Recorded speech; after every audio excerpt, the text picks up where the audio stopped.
Hey all my dudes, how you doing? I hope you're having a damn great day. Welcome back to the channel. Today we'll be talking about how you can start off a realistic career mode with the likes of Oliver Glasner as well as Crystal Palace. Of course, in videos like this I discuss transfers, potential players that you should look to shift on and move out of the club, all based on a realistic timeline, of course. We talk about youth academies, where you should try and send your scouts, how you should look to try and set out your scouting networks, of course, with a club like Crystal Palace, who have got the likes of Doogie Friedman, who are so good at just finding young talents from the championship and bringing them into the side and giving them the platform to create a good, promising Premier League career. He's done this with the likes of Eze, Olise, Guehi. I know Guehi was at Chelsea, but he found Guehi at Swansea, brought him in from Chelsea after the loan had expired, and all these promising young talents that the likes of Crystal Palace have allowed for them to grow on the side and develop and eventually sell them on for massive profits. And I do have one or two players that are from the championship on the transfer list that I do think the likes of Crystal Palace will look to try and make a move for in the summer. So stay tuned for that. And I would just like to say thank you, Crystal Palace. You made my Sunday yesterday. You were sensational yesterday with the way you played. Even the courage to play like that at Anfield was amazing. So well done. I take my hat off to you as a little Man United fan. I appreciate it. You know, we're having a terrible season, but you know what? It makes it even better when your direct rivals in Liverpool are also having a very bad time as well. So anyways, let's hop on straight into the goddamn video. Don't forget to smash the like button as well. So guys, a shameless moment, as per always. I've already gone ahead and replicated and recreated the Crystal Palace tactics that they are currently using under the likes of Oliver Glasner. I will link it for you guys at the end of this video for you to go ahead and replicate and implement it into your realistic Crystal Palace career mode. Okay, so let's assess the team as a whole. We've got the goalkeepers and Sam Johnson, Dean Henderson, and Matthews as the backup, with Whitworth as the fourth option as well, 19 years of age. He's maybe a developmental type player. But I do think that the likes of Henderson and Sam Johnson are very good, adequate players for the side going, forward. The likes of Henderson is quite young. He's only 26, approaching the prime of his career. And my oh my, he was sensational yesterday, making that one-handed save. And don't get me wrong, I have very mixed emotions when it comes to Henderson. Obviously, the way he left Manchester United was in a very bad way, and it painted him in a very bad light. But after yesterday's performance, I can just turn a blind eye for the time being and say, well done, mate. You did a very, very good job. So in terms of, your goalkeeping areas, I don't think you need to bring in anybody. But for your left back, we've got the likes of Tyrick Mitchell, who looks to have a long-term future at the likes of Crystal Palace. But you don't actually have any adequate backups for him, so it's only him. So maybe diving into the market, finding an adequate backup, or maybe even a start and make him the backup option. That could be an option as well. Another thing I would do is I would change him from a left back into a left wing back. You are playing a system that has wing backs, so yeah, go into the developmental plan, change it, and I think he even goes up by 1 overall or so. So that's another thing to look at. As for the likes of Tompkins, now we do have a few players that are set to leave the club at the end of the season when their contracts expire. So what I would suggest you do is, you don't really want to lose that money, so try and get rid of them early doors. Put the likes of a Tompkins on the transfer market, and maybe you might be able to recoup 1 or 2 million for him. There are a few players that are in very similar situations. Of course, you've got the likes of Joachim Anderson, a fantastic player. Rob Holding recently brought in this past summer. And I haven't really been keeping up with Crystal Palace, but what I have seen from Rob Holding, I think he's done a fairly decent job. We've, of course, got the likes of Mark Guehi, who is linked with a move away, although I think it depends on the timing of the deal. So, obviously, there are a few players that are set to leave Palace, Guehi being one of them, but I don't think Palace will sell all of them. I don't see Olise, Eze, and Guehi all leaving. That would be suicidal if you ask me. So I think that maybe 1 or 2 players do go, and then that third player stays for another season, and then maybe next season Palace will look to get a lot of money for him. So I think Guehi, also because he's the club captain, I think he stays, so that's why I haven't put him on the transfer market. But we also have some very good potential buyers that could easily come into the club and replace him, so there's also that. As for the likes of Nathan Ferguson, been hit with injuries since the very first, day of stepping into the Crystal Palace team. And I don't think that he will be re-signed. His contract is set to expire. They extended his deal last summer for an extra 12 months to try and, get him back and get him nice, fit and healthy, but it hasn't really worked out, and I don't see it working out for him. So he'll probably leave at the end of the season and look for another club, maybe a championship side. So again, he's one of those situations where put him on the transfer list and try and get as much money for him as possible. As for the likes of Richards, a fantastic player that can also play in the midfield, so you can maybe mix it up. Maybe you can choose whether you want to only have him as a centre-back or only as a DM, or maybe you can run it as it is right now and have him as that hybrid type player. To be honest, I really do like him. I really do rate him as well. He's a fantastic signing that Palace made, last season or 2 seasons ago at this point. So yeah, I would say the centre-back department is also very solid, but with the likes of a Tompkins and a Ferguson leaving, you could make room for at least one more signing. Maybe a left-footed centre-back, because essentially all the centre-backs that I've mentioned here are all right-footed. So maybe a bit of balance could work out very well. Okay, anyways, moving on to the right-backs and the right wing-backs. We've got the likes of Ward and Klein, who are also both set to leave the club at the end of the season. I know Ward has been used as a centre-back in this Oliver Glasner system, so maybe converting him into a centre-back if you don't sell him and use him there. But the likes of Munoz, who I have been so impressed with, I hope he does get a real face in the game as soon as possible, but he has been breathtaking. He has been a breath of fresh air down that right flank, because of course Klein has also done a very good job. He played as the right centre-back in yesterday's game versus Liverpool. He was also very good as that, very mobile centre-back. But I don't see Palace re-signing them. I think Palace want to try and get them off the wage books and maybe bring in younger players, maybe from the Championship as well. So yeah, Munoz, fantastic, and maybe looking for a backup for him, just like with the left back or the left wing back. The right wing back, the same thing applies here. Into the midfield, we've got the likes of Lerma, Riedewald, who I haven't heard if he's going to be leaving or not, if he might be extended for another year, possibly. But Lerma has been also a very good, astute free signing, and that's something that you also need to look at. You need to look at the free agent market with this Crystal Palace side, because you don't have the most amounts of money to blow on, crazy amounts of players. So using all the parameters of the career mode, trying to, bring in and recruit good free agents that can add to the squad very efficiently, very effectively. Lerma signifies that. I think he has been sensational this season as well. And another player that could be up there for player of the season for Crystal Palace. We've got Doucouré, who has been great, but also largely injured. And that is why Adam Wharton, brought in the January window. Brilliant. I want this kid at Manchester United. That is how good he has been. And it just goes to show how good the likes of Crystal Palace's scouting system in the Championship is, because they've identified countless talents over the years where they've been able to recruit them, bring them in for small amounts, and then in 2 or 3 seasons' time, they've established themselves as Premier League proven players, and they get sold for massive amounts of money. I mean, Olise, that might happen with Olise. He was signed from Reading, I think. Eze was signed from QPR. So it's just countless, good recruitment strategy from the likes of, I think it's Doogie Friedman, regardless, is very good, and linked with a job with Manchester United, so that would be great too. But anyways, the midfield is very solid, but maybe 1 or 2 other players coming in could also add to that. Anyway, progressing further forward, likes of Schlupp, also set to leave the club, so again, put him on the transfer list, sell him, get some money back, maybe reinvest it into the side. And another one whose deal is set to expire, but I don't know too much about it, so that's why I've left it up in the air. 12 months, that's what he's got left. The likes of Will Hughes, I don't really rate him that much, and I don't think Crystal Palace fans do either. So I think it can be your own, choice whether you want to keep him or sell him. If you're a Crystal Palace fan, let me know down below. Do you want him at the club next season? Do you see him here for the next few years? I don't know. But for now, I'm going to leave him as a...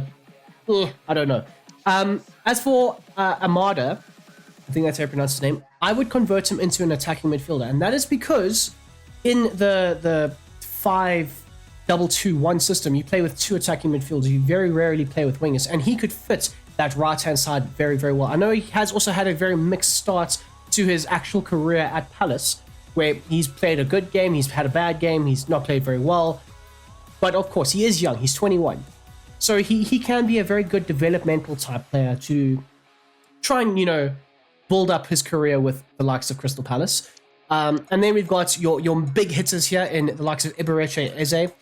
might be leaving, although it mainly sounds like Olise is the player that will be, leaving, whether it's to Man City, Man United. I don't see Eze going anywhere, at least for this summer. So maybe try and build a team around the likes of Eze. Of course, recently also brought in França from Brazil. I do wish he had a real face. Him and Munoz, they need their real faces in the game for me to, like them even more. Because I want to use players like this in career modes, but he doesn't have a real face, so it does detract from it ever so slightly. But anyways, as for the likes of Mateus, I think it's França, a great talent, and maybe he might already be the backup or the replacement for the likes of a Michael Olise. So it's good recruitment. It really, really is good recruitment. We've got the likes of IU, who's also set to expire at the end of the season. I don't know if you extend him. I don't know. I've tried to research it, but I don't know what's happening with the likes of Jordan IU just yet. And like we have also mentioned, Michael Olise, I put him on the transfer list only because he is linked with a move away. He almost got the move to Chelsea last season, and then he said, listen, Chelsea are a really terrible club. I don't want to go there. Smart man. And he is also a United fan. So, I don't know. The things I've been hearing from Man United side, they really do want him. But at the same time, it's very hard for me to imagine him at United because United are just all over the place at the moment. But I do think he does get a move, whether it's to a big Premier League side or maybe even a team abroad. Maybe a PSG look to try and, replace Mbappe with an Olise. Possibly. Further forward, though, we've got Raksaki, another possible, natural replacement for an Olise or even an IU. From the Youth Academy, has had a very good time with the likes of Crystal Palace, been sent out on loan, had very good, solid loan spells. Does also have a real face, which is, it's always a positive for me personally. And then we've got our strikers, which can definitely be improved upon. Edouard as well as Mateta.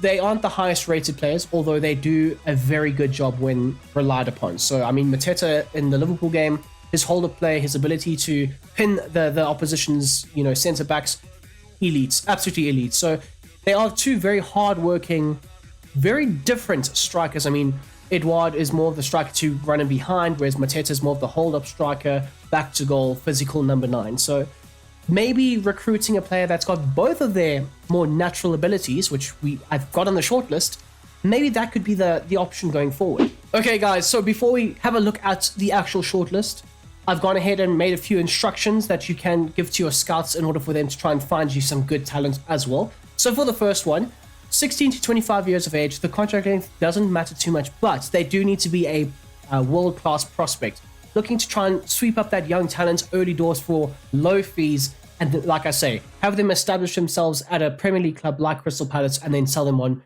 2 or 3 seasons down the line for massive sums of money. Now, a running theme with all these positions, the right wing back, centre back, striker, and defensive midfielder, is they all have the same instructions for the scouts, apart from the actual natural positions. So all the instructions require them to be 22 to 28 years of age. The contract length doesn't overly matter too much, and they need to be first team quality. Now, obviously, we don't have that many slots, but ideally, you would want a right wing back as well as a left wing back, plus a centre back, plus a striker, plus a DM. So, yeah, trying to target those, 4 to 5 positions are absolutely essential. And I think that those positions can definitely be improved upon. So for the last set of instructions, I want the scout to try and find players in the final year of their contract, trying to find those free agents for the next summer. 25 to 30 years of age, you don't want to have it, too old because then, the decline's there, but you also don't want to have them too young because you're already buying the young talents in the 22 to 28-year-olds. So you want slightly more established players in their prime, and they have done this in the past as well. Jefferson Lerma is a key example, signing them as free agents from various different clubs as well. So they also need to be first-team quality. Okay, now we take a look at the shortlist. Starting off with 2 centre-back options that I've put on here, Mosquera as well as Paco. Now, Paco is left-footed, currently playing for the likes of Eintracht Frankfurt, a former side of Oliver Glasner. So I do think he does have that player link. 21 years of age, very young, and like I say, he's left-footed, so he can fit into that back 3 system. I mean, Eintracht Frankfurt play a back 3 system on the regular basis, so he wouldn't have a hard time adjusting to the new system, you could say. Of course, Mosquera is having a very good season at the likes of Valencia, 19 years of age, can be brought in for I think like 5 to 10 million euros or pounds, however, whatever currency you're working in.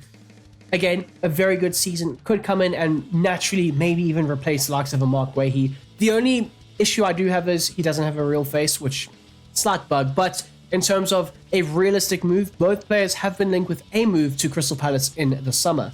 Now, further forward, maybe possible replacements for a Michael Olise. We've got Jonathan Rowe, Jack Clark, and Jaden Philogene. I love all three of these players. I think they're all really impressive, very sensational, really highly talented players. Very good flair players as well. And I think in an Oliver Glasner system, that front three, you need to have that flair. You need to have that burst of creativity. And like I say, all three of them have that in buckets loads. So obviously for Philogene, it's his first season at Hull. Recently brought in from Aston Villa. So you'd maybe have to wait for season number 2. But if you don't want to wait and you want to immediately bring in a player, Jack Clark and Rowe, I can't say which one is better because I really like both of them. Both can very easily adapt to the attacking midfielder position as well. And they could link up very nicely with the likes of Eze. So I don't think you can go wrong with any of these options. And now we have the striking options. I've put down the likes of Broja as well as Nketiah. Now Nketiah is linked with a move away from Arsenal in the summer. He hasn't been getting the game time. He is slightly unhappy.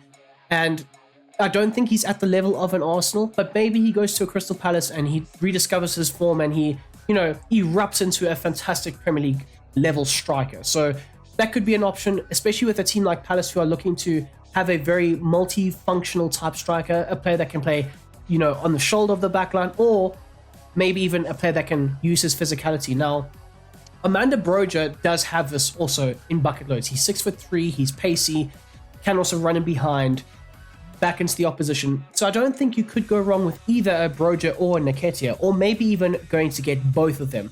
Selling the likes of Mateta, selling the likes of an Edouard, and, reinvesting that money into long-term futures of a Nketiah, slightly more experienced, and then the more youthful Amanda Broja.